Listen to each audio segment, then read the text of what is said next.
Eye makeup করার আগে আইব্রোটা ঠিক করে নিতে হবে। আইব্রোটা প্রথমে ড্রয়িং করে নেব। এখানে আমি পুলির সাহায্যে আইব্রোটা প্রথমে ঠিক করে নিয়ে তাতে সামনের দিকে হালকা ব্রাউন কালার ও পিছনের দিকে ব্ল্যাক কালার দিয়ে আইব্রোটা ঠিক করে নিয়েছি।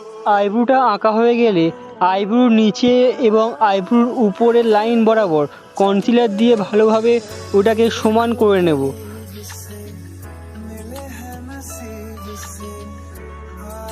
এখানে আমি সুইস বিউটির কনসিলার ইউজ করেছি।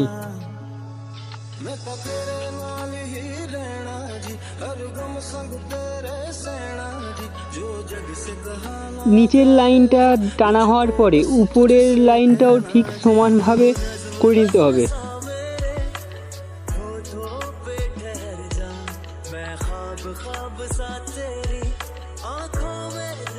কনসিলার দেওয়া হয়ে গেলে কনসিলারটাকে ভালোভাবে ব্লেন্ড করে নিতে হবে একটা ব্লেন্ডারের সাথে।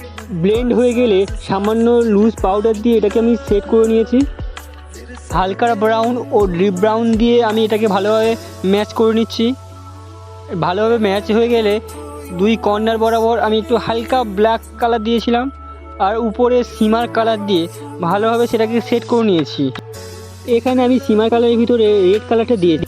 সিমার কালারের চারদিকটা ভালোভাবে ব্লেন্ড করে নেব। স্কিনটাই ব্রাউন কালার এবং সিমার কালারটা যাতে দুটো ম্যাচ করে যায়।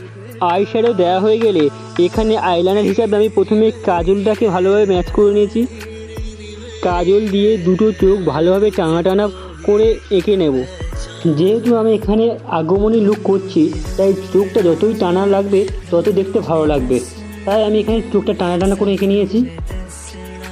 চোখের উপরের পাতায় কাজল দেওয়া হয়ে গেলে চোখের নিচের পাতাতেও আমি কাজলটা ঠিকভাবে দিয়ে নেব। উপরের পাতাতে দেওয়া সেই সিমার কালারটা নিয়ে চোখের নিচের পাতার কাজলটা ভালোভাবে সেট করে নেব। একইভাবে আমি আরেকটা চোখের পাতা রেডি করে নেব।